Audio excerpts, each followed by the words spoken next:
today's episode, I'm going to interview one of my students who has graduated from the Warrior Pro curriculum here at Warrior Trading. His name is Nick. He's a 26-year-old day trader from New Hampshire, and I think you're going to find his story very interesting. So let's go ahead and dive right into today's interview. First question, tell me, what right now is your absolute favorite setup that you're making the most money on, that you just absolutely love? Definitely is just breaking news right off the scanners. Company releases news, get it right in the chat room, coming through the news desk. And I've definitely made my most amount of money on those setups, and it's definitely my favorite. Just the rate of change you can get on those immediate pops when the companies are dropping news headlines. I really like trading those, and that's where I make a good portion of my money for sure. So now I find this very interesting because I know you're using Thinkorswim, and I hear a lot of traders at Thinkorswim don't like trading pre-market. They wait till the 9:30 opening bell so they can use market orders. So are you trading pre-market when these companies are putting out breaking news? Yeah, so I actually trade almost exclusively pre-market. So I pretty much stop every day by at least 10 a.m. And lately, the past few months, I've only had, maybe a few, 15, 20 trades total after the bell. No So kidding. almost all my trading is coming from that pre-market session. And I'm doing that, I'm using DOS trader software combined with Charles Schwab as my broker. So I actually have never used the Thinkorswim platform itself. I don't like, the layout of it. I'm unable to, day trade with that software. So I went with Really? DOS, and I'm able to be really, successful with that. It's the hotkeys is the main thing for me. Okay. I do pretty much all my trading through hotkeys. So not having those with Thinkorswim was, something that I couldn't, do. Going back from my days starting in the Warrior simulator with Sterling software, having all of those hotkeys and learning that way, I was just unable to, drop those when I started going with real money. So when I did my Thinkorswim challenge earlier this year, and it was a small account challenge, I was using Thinkorswim, but it was hard pre-market because it's just clunky software. I'll actually put it up on the screen here so people can look at it. The way I was doing it is I was doing like sort of a point and click where I would click on this ladder. So you'd have to go in and choose extended hours for pre-market, and then you have to right click or you have to click on the control button.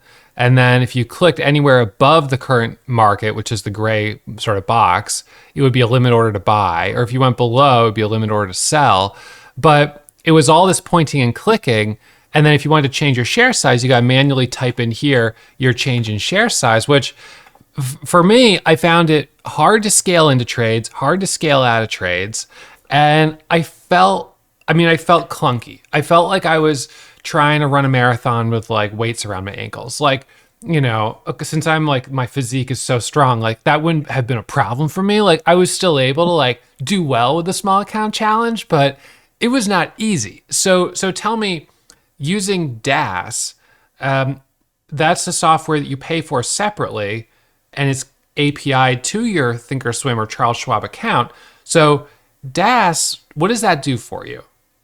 So back when, just first of all, I completely agree about, not being able to get in and out of trades easily on Thinkorswim. Back when Schwab was TD Ameritrade still, when that still existed, that's when I was using DOS Trader. And then when that merger happened with Schwab, Yeah. and DOS was, they released like, we're not going to have an API set up with Schwab yet. So there was a period of, 2-3 months where I was kind of like, I don't know what I'm going to do here. So I tried using Thinkorswim, and it just, that's when I really realized like, there's no way that I'm going to be able to be successful with this platform. So I actually, for a period of maybe 1 to 2 months, I set up an account with Guardian and was doing trading with them because they had the hotkeys and all that. So I was actually, paying those commissions for a while. Yeah. And then Schwab released the API with DOS, and I've been on with them ever since. Okay. But DOS really allows me to just, hit home on my strategy and really allows me to capitalize on how I like to trade. It's just something that I wasn't able to do with Thinkorswim.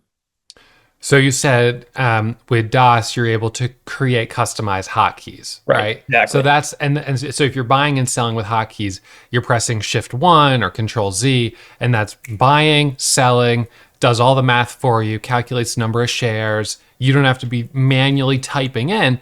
So you're at basically as fast as you can just press those two or three buttons, you're buying and selling. Yep.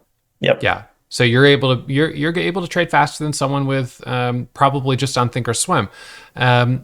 Not to say that I don't know people on Thinkorswim who just use Thinkorswim and like it, but I feel like for some reason people who learned on Thinkorswim just they're like it's almost like a trauma. They're just like it's so bad, but they're just like they've gotten to love it, and they're like I can handle this. Like this is what all I know. But for anyone that started on like real software, like better software, when you use Thinkorswim, you're like this is crazy. It's like it's is it possible to trade on it? Like yeah, but why? Why make it harder on yourself? Mhm. No, I completely agree. Okay, so let's take a step back. So how old are you? I'm 26. 26. All right. And how long have you been trading? So my story is goes a while back. I actually started with Warrior in 2020. 4 years I've ago, had almost I've five. had a long road to, profitability. Tell me about what it was like at the beginning.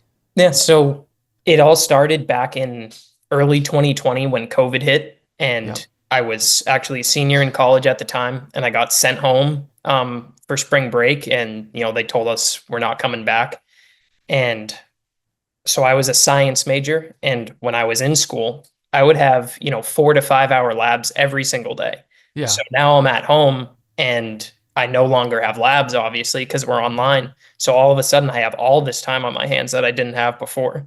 And, a little bit prior to that, I had just set up like a Robinhood account with like my brother and stuff, just, buying, like Apple and stuff like that, just kind of investing. But Yeah. that's kind of where my interest was like sparked. So then during COVID, I'm seeing in the news and on social media and everything that, the market's going crazy. It's, the S&P's down 5%, like all this wild action is happening. And I'm like, okay. And it was really, getting me interested in stuff. And, Yep. I'm just starting to do some research, looking around. I stumble upon your YouTube channel. I really liked, how authentic you were with everything. I looked into Warrior Trading, all the great reviews and everything. So I gave it a shot. I jumped right in with a pro subscription, and I've been a member ever since. So I started, with the simulator trading at first, and just using all that extra time I had to really just dive into the course and the curriculum and watching all the mentor sessions, the live trading archives and everything, and just really absorbing everything. Um, and yeah, that's kind of how I got started. That's awesome. I can go a little bit, into, what's happened between then and now too. For sure. Well, so you started during a time when the market was crazy. I mean, the market was like going absolutely insane. So you kind of came in during a time when traders who had already been doing it for like 5 or 6 years or longer, whatever, or even maybe just a couple years, were already pretty well trained. They knew what they were doing and they were able to really capitalize on that hot market. But you were kind of at the very beginning. So what was it like for you learning to trade during a really hot market when you're seeing all these people making a lot of money, but you're not probably like fully able to like, you're in the sim. So what was that like? Right. It was tough, it was hard to see, some of the, the money that other people were making, Yeah, and knowing like that I, can't do that right now because I was just starting yeah, out. Like I didn't have that skill set yet. Um, and it was also difficult because it seemed like almost anything you bought would go up during that time, where yeah. you had, the GameStop stuff and all of that kind of crazy action where you just get these insane moves that's just unrealistic to, how the market is now. But so yeah, it was challenging. But I think it was good to be able to, you know, build my foundation through that time because, I was able to really see the possibilities of what can happen. So, like how successful you can be with this. So, that's Yeah. probably what helped to, give me the drive to, continue for 3 years without profitability until now, Yeah. knowing the potential of what it can be. So I think, if I started in a different time, maybe I wouldn't have that. Maybe I wouldn't, have stuck with it over, the past 3, 4 years. So that's definitely, I'm grateful that I was able to get my start during that time. So 3 years chipping away, trading in the sim. At what point did you make the decision to flip to real money? So I spent probably around 6 months trading in the sim. So I started Okay. at probably the end of 2020 is when I started. So beginning to middle of 2021, I started using real money. Um, I would say it was more not because I was, quote unquote, ready to use real money. It was more for me, it was like, it's almost like the sim just, it felt almost like a game where it's like, I can just, Mm. press the buy button with a million shares and, hold it for 3 hours and come back and I made $1 million. Yeah. So it's like, it was definitely useful in the beginning to, to see how, stocks trade and watching the level two and all that stuff. But for me, it's like it was lacking the emotional and like mental aspect of trading that I Yeah. wasn't able to, build on Yep. during that time in the sim. So I made the decision in the beginning of 2021 to just switch over to real money and, to test it out that way and Yep. kind of, see how I could do with it with that emotional factor in play. So before the switch, when you were trading in the sim, it sounds like you were not treating it like real money as much as maybe you could have. And so by doing the switch, now you're going to treat it like real money. So what kind of share size did you use when you started the real money account? So, it was kind of a similar thing where it's like I didn't want to use like 10 shares because I felt like it would feel the same way. Like Yeah. it's like if I'm just using 10 shares, I'm not going to feel that emotion that's going to be behind those trades. Mm. So, I'm not sure exactly what share size I was using back then, but it was definitely, it wasn't, something crazy like 10,000 shares or anything like that. But, it was probably, a few hundred, maybe 1,000 shares on cheaper price stocks, just so that that aspect was there of that, emotional tie to that money that I would be feeling, but, Yeah. not so much that, it's gonna be detrimental. Okay. Okay. And so then you spend a couple of years trading with real money, but are you break even? Are you losing? Like what was sort of that process like? So between, when I started there in the beginning of 2021 with real money till about the end of 2021, so that whole year, I lost probably around, five to $7,000 over that amount Okay. of time. So, Yeah. I was, say there was 9 months, I was probably read six of them. Yeah. And I was just, I was telling myself it's just part of, it's part of learning. Yep. And, that's just how it goes. I just need to, get more experience and then come into 2022, maybe by the middle of 2022, I look back and I look at my previous 6 months and I'm like, okay, three red, three green. I didn't lose any money. I didn't gain any money, but I didn't lose any money over that period of time. So I'm Okay. like, okay, there's clearly improvement here. I'm on to something. And that's when when I really started to go back and look at my metrics and really dive into them and look, these are the types of stocks that I trade well, and I'm consistently making money on these types of, trades. And, Yeah. this is where I'm losing and giving back all of that money. Right. The next, few months over that period of time, I'm really focusing on only trading the stocks that I do well at. So And tell me that's more about those. What were the stocks that you were doing really well so I with? found that, I was when we would have a stock that's clear, it's the clear stock. It's the stock that's everybody's focusing on. It's making a strong move. It has news. It's the right price. It's the right float. And all of those things, checking off all those boxes, 95% of the time I'm making profit, and I'm making a good amount of profit on those stocks. And all of my red trades, all of my, losing days in the stocks where I lose money on, it's, there was multiple stocks in play at the time. It was, a stock that didn't have enough volume. It was outside of, the price range where, I trade really well. And, seeing that, I was able to really be like, okay, this is what I need to do. The strategy clearly works. I just need to execute on this, and Yeah. then I'm going to be successful. So let's break down your criteria price range. I do the best between about $3. So anything under three, it's kind of a little bit too cheap to me. It doesn't give me, the rate of change that I'm looking for. So Yep. between $3, and I'll trade up to about $20, but my wheelhouse is, between three and about eight. Love that. That's very similar to me. What about percentage change on the day? Like kind of like minimum. How much does it have to be up for you to consider it? Well, it's a kind of a difficult question to answer because, when, a new stock pops up, Sure. it'll maybe be up, 10% right now, but, then it'll be up 100% 2 minutes later. Yeah. Um, so as far as the percent gain, that doesn't really, come into play for me because, you'll have like continuation stocks and stuff like that that are maybe down on the day, but, Sure. the chart held up well from the night before. Yeah. Um, so I would say that the percent change doesn't really impact it that much for me. Okay. What about relative volume? Do you look at that?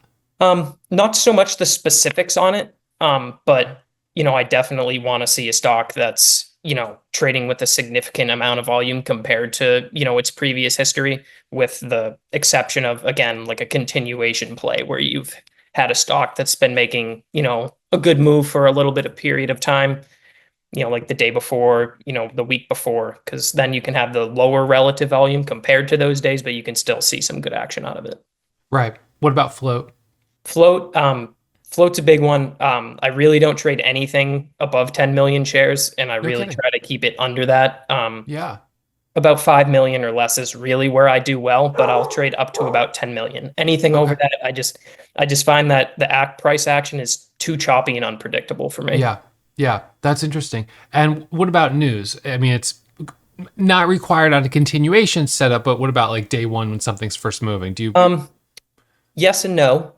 So I definitely like when there's a catalyst. Yeah. Probably 95% of the stocks that I trade will have a catalyst on that day. Yeah. But there's a few, exceptions to that. Just the other week on CYCN, I think it was, Sure. Yeah. stock had no news, but it had the rate of change that I was looking for. So Yeah. that's more important to me than, it having that news. So if, a stock pops from 3 to 4 to 5 like it did, I'm like, okay, something's going on here. I don't see a catalyst, so maybe I'll size down and be a little bit more conservative on it, Yep. at least at first. But I'm still gonna, trade this because it has the float still, the price, and that kind of rate of change that I'm looking for. So how do you gauge if a stock is the obvious stock today Mhm. compared to the days where attention is dispersed and it's not clear? Right. And it's still something that, I'm working on and Okay. perfecting, is only trading the very best stocks. But it's like when there's days where you have that obvious stock that it's so clear, it's so obvious that that's the one. And then there's days where you'll have stocks that, pop up and they give you a brief move that you can make money on, but then they'll roll over. So the ones that I really do well on are the ones that, they'll pop, they'll hold, they'll keep pushing higher, and you'll get that sustained move where and it'll just take over. All the volume will flood to that stock. Everybody's trading that stock. Right. That's where I really do well. Lately, I've also been able to do well on kind of, a stock will just pop up for maybe, 2, 3 candles sometimes, and I'll be able to make, some profits on those.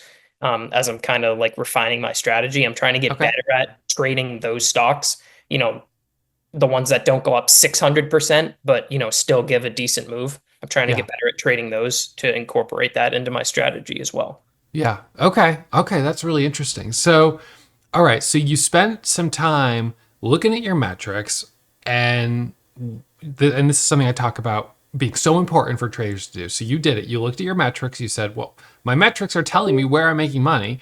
They're also showing me where I'm losing. So I just need to lean in, focus on these types of stocks. So you lean in, you focus on those types of stocks, and then you start to turn the corner a little bit. Yeah, so I actually took, and I don't know if this was, part of why I've been able to turn the corner or not. But so like I mentioned, I had that break even period in the beginning of 2022. Yeah. And towards the end of 2022, me and my wife got married towards the end of 2022. And Okay. then we took a 9 month trip around, No just traveling around way. the world. Oh Yeah. my God. I mean, So that's amazing. But 9 months, I mean, that's long enough to make a human. All right. So what were you doing for 9 months? You're just going from country to country? Yeah, so we were basically just backpacking around the world. We've both always been big travelers, and Yeah. we kind of had, we had, you know, no kids, no responsibilities really other Yeah. than just to ourselves. And we Yeah. thought, this is probably the only time we're ever going to be able to do something like this. So we did it. So we took the next 9 months and we went and traveled the world. And at first, I had the intention of, trading as much as possible, at least through those travels. But, as we got going, I found that the internet connection in a lot of the countries that we were in just Mm. wasn't strong enough to, you know, to support the type of trading that I do. We were staying in, like hostels in the Philippines and, villages in Thailand and stuff like that. And it wasn't going to be able to happen. So the beginning of 2023, I just decided, I'm going to take, the next 6, 7 months while we're on this trip. And I'm just going to, I'm going to take a break because at that time it had been, I started to see that period where I was going flat, but it had been, 3 years of really, working at this. And, there was a lot of frustrating days in there, a lot of frustrating days, Yeah. tough, stressful.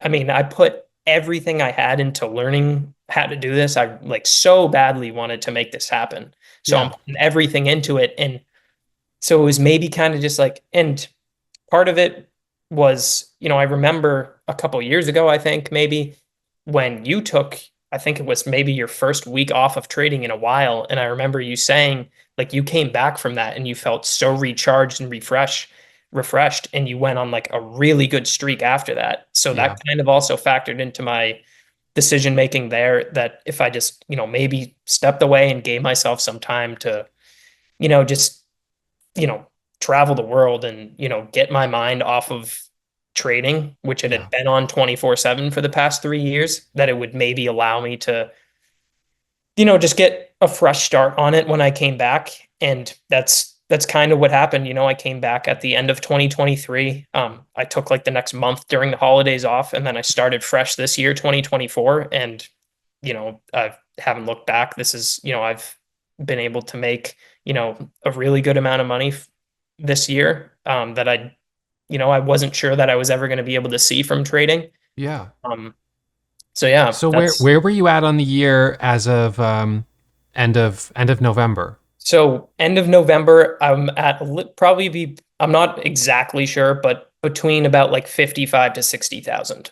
Good for you. Yeah. That's awesome. And so most of that was, October and November combined, I did about, 45 of that. So Wow. prior to that, Wow. so between January and about April, I think I made about 24,000. So I got right up to that, edge of being, that 25K profitability badge. Yeah. And then we just went through, a slower period of time between like April and May where I was, struggling, and I gave back, maybe 10 to 15,000 out of that 25. And I'm like, oh, here we go again. Like, I Right. made the profit. Now I'm giving it all back.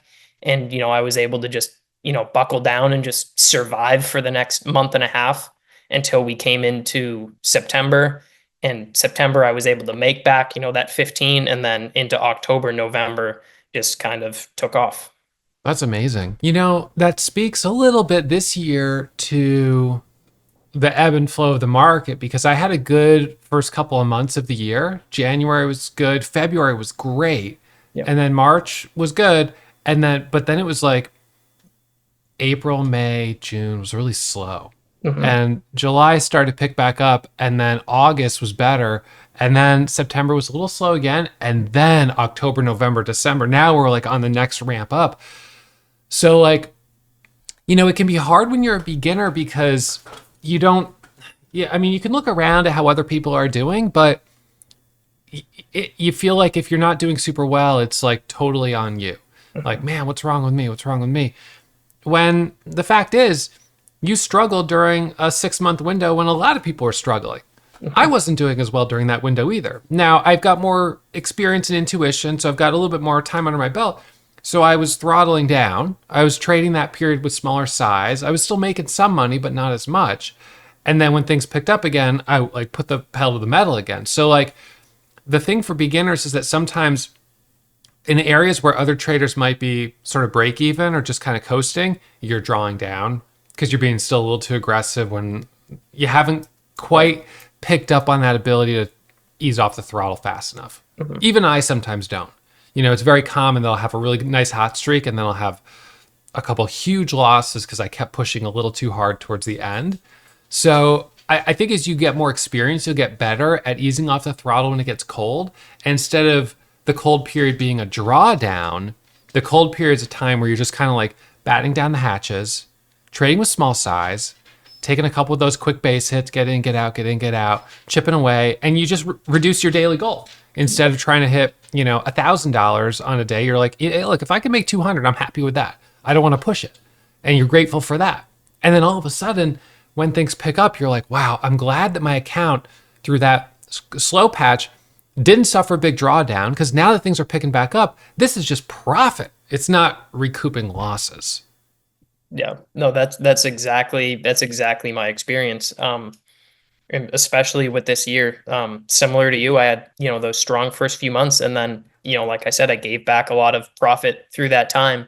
And that's kind of the thing that I'm focusing on the most right now in, to, become a better trader is when the market does slow down, it's how can I just not lose money during this time? I Right. don't need to, make a ton of money. How do I just not lose money? How do I not give back 25, 30, 40% of what I just made on the previous hot cycle. And, I did a better job of that this time around in August and September of not giving that profit back. Hmm. So yeah, that's definitely something that I'm super focused on right now. Yeah. Yeah. I think it, it requires kind of paying close attention to sentiment in the market and sort of recognizing that what usually begins these hot cycles is a stock that does something just totally crazy. I mean, it doesn't even make sense, but a stock goes from like $2 to like $60, and it does it on high volume. You know, when you have a stock that goes from $2 to $60 on like 100,000 shares, that doesn't start a market-wide cycle of momentum. But when you have something like that on 100 million shares of volume, and you've got some serious short sellers who got smoked, and you've got some long traders who really pick up some FOMO and who made some decent money but know they could have done better, everyone starts looking for the next one.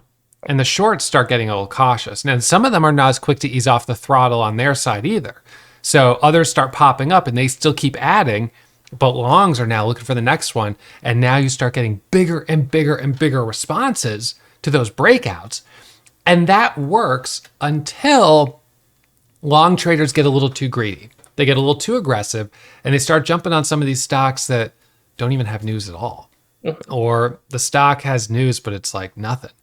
And shorts start to realize, wait a second, yeah, that thing went up, but by the end of the day, it came all the way back down. So I think I'm going to start legging back into these. And maybe I'll go a little slower to start.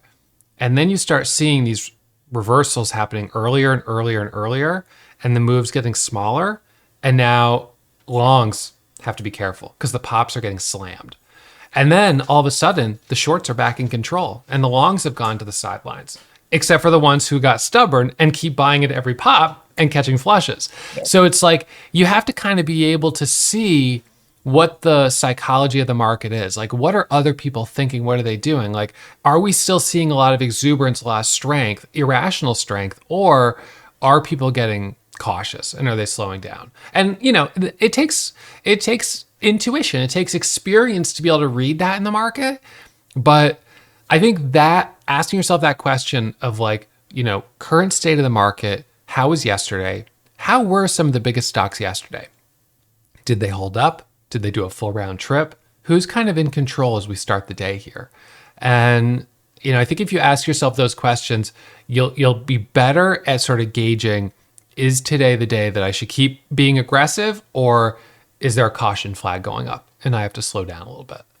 Yeah, that's exactly, what I'm focused on right now, and a change that I've made in the past few months that have allowed me to have the success that I've had lately, is that every single morning, I'll take my dog out for a walk, and I'll just think, all right, how was yesterday? What were the market condition? What's the temperature of the market right now?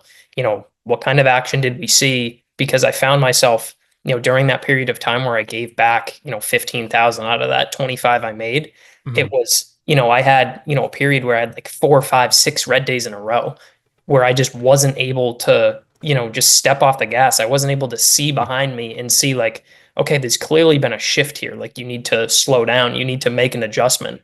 Right. So now, every day that I'm coming into trade, I'm really focusing on what's the temperature of the market, what's the feeling, how aggressive should I be? What should my share size be like? Yeah. Yeah, that's funny you say that because it's crazy how, when the market's hot, you can have these really nice back-to-back green days, and then all of a sudden the market cools off, you take a big loss. So big red day. You come back day 2 and you're like, I'm going to make that back real quick. 2 big red days in a row. Then you come back day 3, you're like, ugh, third big red day. And then all of a sudden in 5 days you're like, did I just lose 15 grand? Yeah. Like, did I just lose 2 weeks, 3 weeks of progress?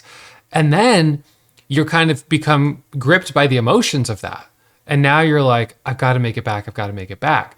One of the things that's helped me a lot, and I'd be curious to hear your take on it, but what's been helpful for me, especially during colder markets, is coming in each day, starting with smaller share size and not sizing up until I've crossed a certain threshold in dollar amount. And so I'm like, if I can't even make this amount of money, then it's not like today is not the day I should size up. And in fact, if I go red, then definitely don't size up because you went red right away. So for me, I'm using quarter of full size position until I'm up 20 cents a share in profit. So whatever your full size position is, let's say it's 10,000 shares, then quarter size would be 2,500 shares. So 2,500 shares times 20 cents is 500 bucks. So you're trading with 2,500 shares till you're up 500 bucks. And if you can make it on the first trade, then trade 2, you're sized up right away. The market's hot. And if you take 10 trades and you can't even make that 500, then it's a good thing you kept yourself sized down because the market's not hot. But that's, and I'll say in this hotter market right now, I've been starting with bigger size on the first trades because the market's been hot and I don't want to miss that first trade being a nice winner. So, I'm not starting with like full size, but everything is scaling up. So my full size has gone up, and so my starter size has also gone up. But what's your approach with that? Are you kind of doing something similar in a way, or what are you Yeah. doing? So for the most part, I kind of just jump right in with the size that I use, um, with a little bit of, maybe that's not quite accurate. I do tend to reduce, share size a bit at the beginning of the day, with some exceptions. Like right now, we're in a really hot market, so I'm kind of just jumping in with full size right away, Yeah, because I don't want to miss out on some of these big moves that we're seeing. yeah, So I guess the market conditions kind of impact that a little bit for me, but I do tend to try to take it easy, the first trade or two during the day, because I find that a lot of those, first pops, they just, they reject. Lately we've been seeing that those stocks will hold up and curl and give, a strong move, but a lot of times that initial pop will fail.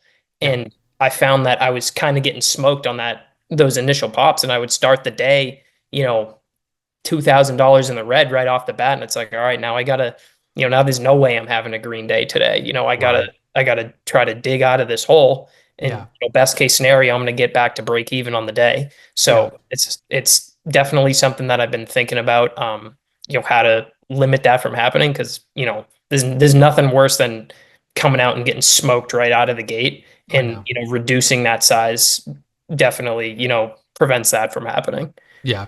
Yeah. That makes sense. So let me think. When you're sitting down each day, can you kind of walk me through what time you sit down in the morning, like kind of how your day flows? I know you say you're done by 9:30, 10, but when do you begin? So I start right at 7. So Okay. yeah, right around 6:55. I try to log in so I'm ready for 7 a.m. Because Okay.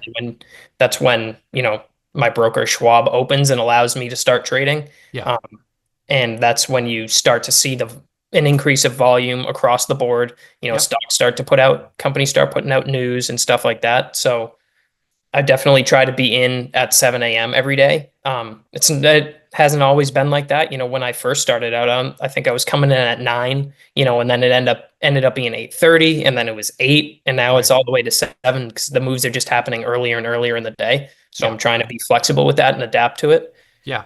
So yeah, I'm sitting down right at 7 a.m. and like I said, trading till about 9:30, 10 o'clock, and that's pretty much it for me. And then I go work on my other business, my other things that I got to take care of.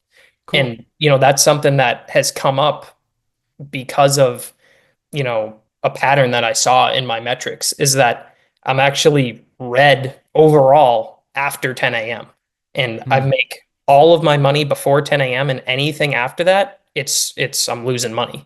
So, Yeah. I just made the, decision I'm just gonna stop trading at 10 a.m. Yeah. And it's a little bit of flexibility there. Like if you have a stock that's still pushing strong and giving good trades, then I'll keep trading until that stock is done. Hmm. So it's kind of more so when that morning session like finishes, then I'm done. I don't, stick around for the next, the 11 a.m. moves or, into power hour, after hours, anything like that. It's once Yep. that morning session, I feel is, kind of fizzled out. That's Yeah. that's when I sign off for the day.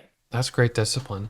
Now, since you're with a commission-free broker, are you doing like the really quick scalps and taking like 100 trades a day, or are you being more like holding for a bit longer? No, I trade more true to kind of how you trade. Okay. It's not like micro scalping like a lot of people do with, the commission free brokers. Yeah. I'm definitely looking for a little bit more. Yeah. I'm taking probably around like, 5 trades a day on the low end when there's not much Okay. action to, up to like 30. Um, Okay.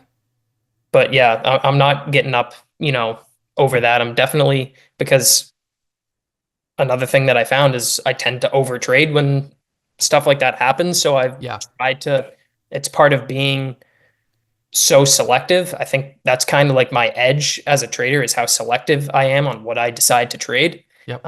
So that, that kind of prevents me from taking more than, 25, 30 trades a day anyways. And Yeah. I know that if I do that, if I only take 25 trades a day, it's likely that I only took those trades on, the best stocks Hmm. to, avoid the stuff that I was losing on. And what right now is your kind of full size position on a typical like $5 stock in terms So of on a share five size? dollar $5 stock, so it more depends for me on the range of like each 1 minute candle Okay. than the price. So like if you have, I typically like to risk, for like a 20 cent risk, I'll take about 7,000 shares. Okay. Um, opening up to like a 50 cent risk, I'll be taking 4,500 shares. My next tier down is, about 75 cents. I'll be in about 2,500 shares. Yeah. And, anything like a dollar or more, I'll be right around 1,500 shares. So Okay. I'm trying to risk about, $1,500 a trade right now. Okay. All right. And then do you know right now what your metrics are in terms of average loss and average profit? Yep. So my average loser tends to be a little bit more than my average winner. I'm at about probably like a 0.85 to 1 in Okay. that regard. And my accuracy is around like 65%. Okay. You know what though? That's very similar to how I was for a really long time. In fact, even just in the last maybe 4 months, I've sustained a higher profit loss ratio than possibly at any other time in my career. And I do attribute it to how I've one of the goals for me with scaling in with smaller size on the day was to try to figure out, is today going to be a green day or a red day? And the sooner I could know that today was likely to be a red day, I would stop trading. Because what I found is that on my red days, I would just, it's like back to back to back to back losses. You know, I'd have like 3 losers, 1 tiny winner, 3 more losers, 2 winners, 4 more losers. It was just like my accuracy was bad. My profit loss ratio was poor. My losers were way bigger than my winners. And those days were drawing down my metrics like sort of across the board. So I realized if I could get better at stopping sooner and keeping those red days smaller, you know, that would be really important. And what I didn't realize was how much it would affect my profit to loss ratio, because I still have losses, but they're just smaller. And then on the green days, I'm being more aggressive, and then the average winners are bigger. So that did help me quite a bit, because for a long time I traded with a slightly inverted profit loss ratio. And I think if we looked at my metrics for the last like 10 years, you would see that. It's just the last 4, 5, 6 months maybe that's been a little bit better. So I think that for where you are in your career, that those metrics are really solid, and they'll get better as you gain more experience. Because that's kind of the thing. Your accuracy will most likely improve over time as your intuition just kind of gets better. You're like, oh, you know what? Now I've seen that before. I'm not going to take that. And that would have been one of those outlier big losses. So now that's eliminated. So you just cut out a few of those each month.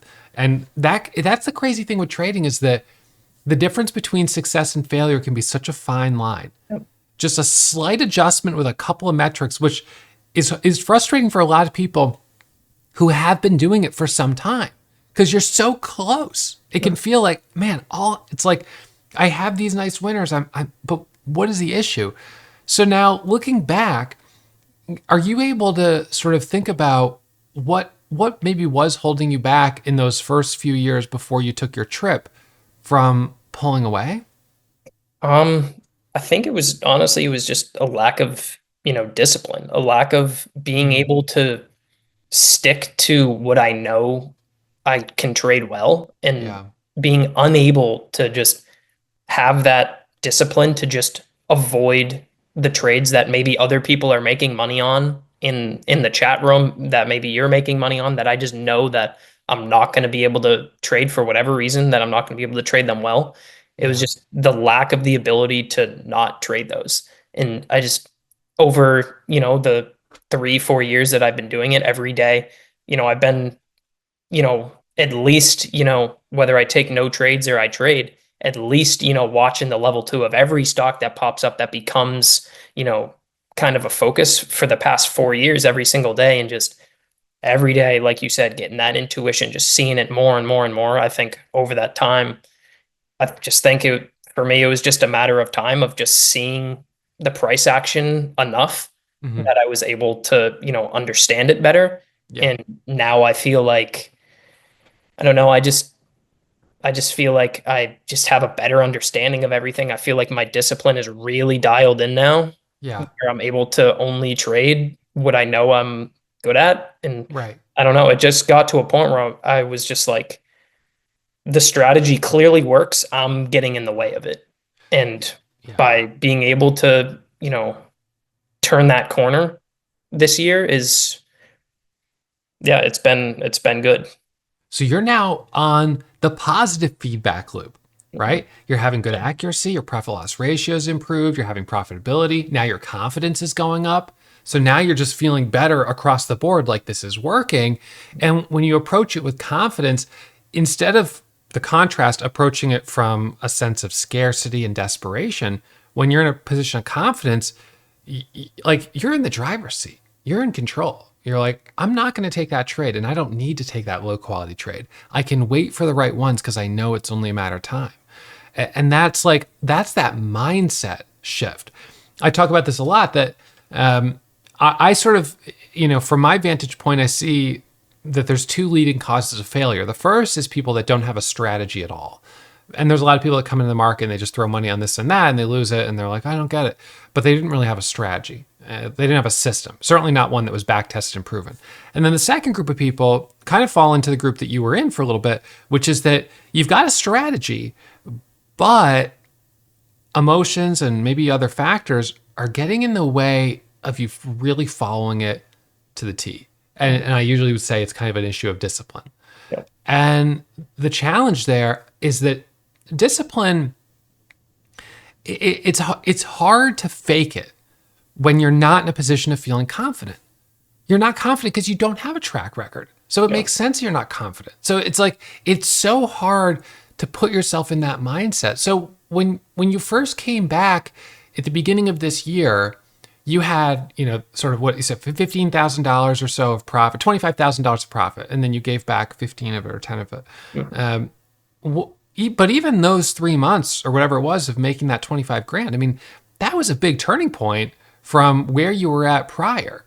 Do you feel like, I don't know, I mean, I'm going to speak from my own experience that when I came back from a vacation where I took a week off, I came back feeling really grateful for the opportunity to be like in my desk that, if I just follow the rules, I can get green and get out. Like, this is such an amazing job. So I kind of came back with like a renewed appreciation for it, which helped me, stay focused and get myself on a really nice hot streak. But I'm curious for you, like, what was it that you think helped you in those first few months of coming back? I mean, the market was stronger. That was a variable. Yeah. I think it was just getting to step back for a minute and distance myself from the previous 3 years where I was struggling and, having so much frustration and stuff with how the trading was going.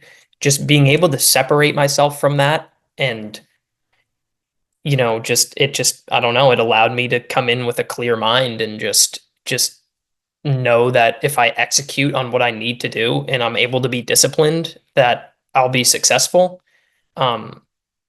Another part of it is, my other business started to really do well. So the money factor was, really nothing. Like there was, I was able to just trade freely. And if I lost money, it didn't really matter to me in terms of in a financial sense. So I was able to just even now as well, I'm able to just like, there was a time before where I would call myself crazy for, being able to just take if I take a $5,000 loss on a trade, it's kind of just like, I feel nothing in terms of the money side of it. There's frustration obviously from the trading aspect because I want to, take green trades obviously, but the financial aspect has been so detached for me that I'm able to just trade what's in front of me more. Yeah. And so I think that's also part of what allowed me to kind of turn the corner. To be 26 and in that position is really incredible. So that's pretty special. And that comes back to another thing that I sometimes say is that it feels sometimes that people who don't need the money are the ones who are able to make the most in the market. And, this is all on a spectrum. How much you need to live is going to be different from person to person. But it's because of the shift in mindset that occurs when you're trading just for the enjoyment of, look, I could do this for a couple hours. If I can get good at this is awesome. And if I can't, it's not the end of the world. That's such a different position mentally than someone who's coming in and is like, I need to make $10,000 by the end of this month. Or, because then it's like stacked pressure, desperation, grasping at straws, anger, frustration, like the emotions under that just get so big that all interferes. And then, so for those of you guys maybe listening to this who are not in that position of sort of that having that financial cushion, the thing that I would say is that I wasn't either when I was kind of in my early learning curve. And that's part of what made it kind of more extended was because I was struggling, financially. I mean, I was like, I need to make this work. Otherwise we got a problem. Yeah. And for me, that actually helped force discipline It's not going to be the case for everyone. You've got to make the conscientious effort that the stakes are so high. The only path through, the only path where this is going to work is if I have the discipline to follow the rules. And so these are the hours I trade, these are the stocks I trade, and I don't let emotion or anything else get in the way of that because this is what I do every day. And I'm going to make a commitment that I'm going to come in, I'm going to follow these rules, and then boom, done, leave for the day, 10 a.m., and then you've got the rest of the day. And to be honest, it's a much better use of your time if you spend the rest of the day trying to develop secondary sources of income, because if you are able to develop those, then that's only going to make things better. I mean, it's going to ease the pressure on trading. It's going to bring in revenue somewhere else. You might really enjoy the other thing you're doing. I mean, whatever it is. I've known so many people that do that with trading because of the fact that trading, even as a full-time trader, is not, or it does not have to be a 40-hour-a-week job. Yeah, there's some people that start at 4 a.m. and trade till 8 p.m., but they are not the majority. That's not what most people do. Most people find a 2-3 hour window.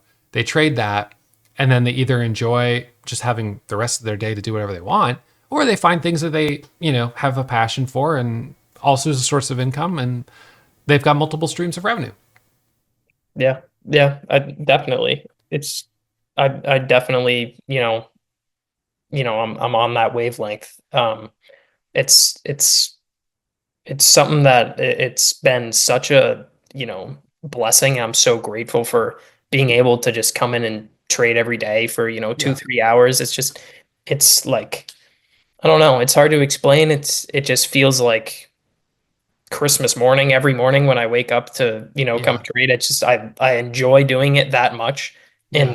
And, it was that way even when I wasn't making money. It was just something exciting that I could just, that you just look forward to every day coming in to do because I enjoyed it doing it that much.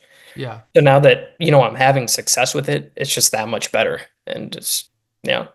Well, that thing you were saying before about the sim being kind of like a game, I used to, I grew up sort of at a time where people were playing a lot of video games and like, Nintendo and stuff like that. And sort of like the beginning of computer games in the 90s. And I had a bunch of computer games that I used to play. And then when I got into trading, without thinking about it, my like PlayStation just started collecting dust. And all of a sudden it'd been like 6 months since I played it. And it's because the time I was spending playing, I was instead spending focusing on the market, because the market kind of stimulated a similar area of my brain where I felt like it's a puzzle. I'm trying to figure out how to solve it. And the gratification from solving it for me was much higher than the gratification from playing a video game. And so I kind of just had this like every day when I come in, I feel like I'm being faced with a puzzle. Whether you do crossword puzzles or something else people might like, Sudoku puzzles, it just feels like a puzzle. And every day it's a little bit different. So you're constantly stimulated and trying to figure out how to solve it. And then the gratification from solving it is there. Even after a decade of experience trading, even after all this time, it's like, I've solved it today. I've got a little profit. Like, this is awesome. So I feel like, I don't know. It's that's part of the excitement each day. Is like, all right, I got another chance at the game board. And any day I have a red day, it's like, all right, I've got a red day, but you know what? I got the ball back. I'm going to be right back at it, taking another shot tomorrow. Yeah. So it's like, as long, and that's the real reason you got to keep those losses as tight as possible. So you never allow one trade to knock you out of the game forever. Yeah. That's the thing. So you got to keep your risk in check, and you got to make sure you don't let yourself have too much money in your account. Now, you're not trading the short side, so you're not in a position where you're going to get, lose 10x what you could have made or have a big blowout like that. But you are in a position where you could think about, at what point do I pay myself? At what point do I take some money out of the account? Yes, you want to scale your trading and increase your size, have the buying power to do it, but it's also good to have some kind of tangible return. I mean, the money is tangible, but it's like to convert that into something. And I don't know, if you're business minded, it's like, how can I use some of this money from trading to make a down payment on like a rental property, or, to really kind of like expand my wealth and build that second or third revenue stream. Yeah. That's definitely something that I'm thinking about and I'm already doing. That's awesome. I keep my account around 40,000. So Perfect. like I'll start there on the month, and then anything I make, I'll draw out on, Yep. the last day of the month and restart back at 40,000. Nice. Whatever, that sum was that I made, I'll put it towards, I am saving, trying to get into, real estate and, Good for you. reinvesting it back into my other business and, Yeah. investing into, my IRA and, Yeah. my other investment accounts. And so, yeah, That's when it starts to really snowball. right. It takes time, but you're also at such an advantage being younger. And, I think a lot of people who are younger do have some inherent advantages when it comes to trading. You've got more time horizon. So even if you're only spending an hour a day learning, you've got years and decades where that can just sort of compound. Right. Number two, a lot of people start with less money because they're younger, they don't have as much money. And I think there's a blessing in that because it forces you to be more disciplined. You can't risk $100,000. You don't have it to lose. Right. So you got to be keeping it tight. And, it's not to say that there aren't advantages with coming to the table a bit older or later in life with some more money, because there's advantages with that too. And I guess at the end of the day, it really does come back to that question of being disciplined. Can you follow the rules? So what are some words of wisdom you would share with, if you had a good friend who came up to you and said, Nick, tell me, I want to learn to trade. I want to start. What would you say? Like, how should someone approach this? I think you need to, approach it knowing that, at least for most people, that it's going to be, a tough journey. It's not going to be easy. There's going to be frustrating times. There's going to be stressful times. You're going to want to quit. You're going to, want to never look at the market again. And it's kind of with anything in life, anything that's worth doing, it's not easy. It's going to be difficult. You just got to keep pushing. And for me, I think that was, what did it for me, was just coming in every single day, giving it everything I have, not giving up, not losing hope, even when, there was periods of time where I thought, I would come in to trade and I thought there's no way that I can be green today. And just come in and every day and, working towards it. Eventually you'll start to see some success, whether you're able to, take it and run with it, because trading is so difficult. But you're at least gonna, you're gonna be able to build that discipline muscle that's, helpful everywhere in life. And you're gonna be able to, learn hard work ethic and, all of that stuff that even if you're not able to make this successful, it's gonna be, positive for you in other areas. So yeah, just to give it just one piece of advice would just give it everything you have. And if it's not meant to be, it's not meant to be. That's awesome. I love it. All right. Well, you're in the chat room, so people will be able to see you in there. You've got your badge by your name, and I've been paying attention to you. I see you calling out stocks that you're looking at and everything. And for the most part, you and I are kind of looking at the same stuff, which is nice to see. So I am so impressed with your success, and I want to see, where you're at 6 months from now, a year from now, and see how you've been growing. So awesome job. And those of you guys who've been listening, thanks for tuning in, and we'll see you guys for the next interview. If you've enjoyed this interview with Nick and you want to learn more about how to start day trading, I'll put some links in the top of the comments and in the description down below.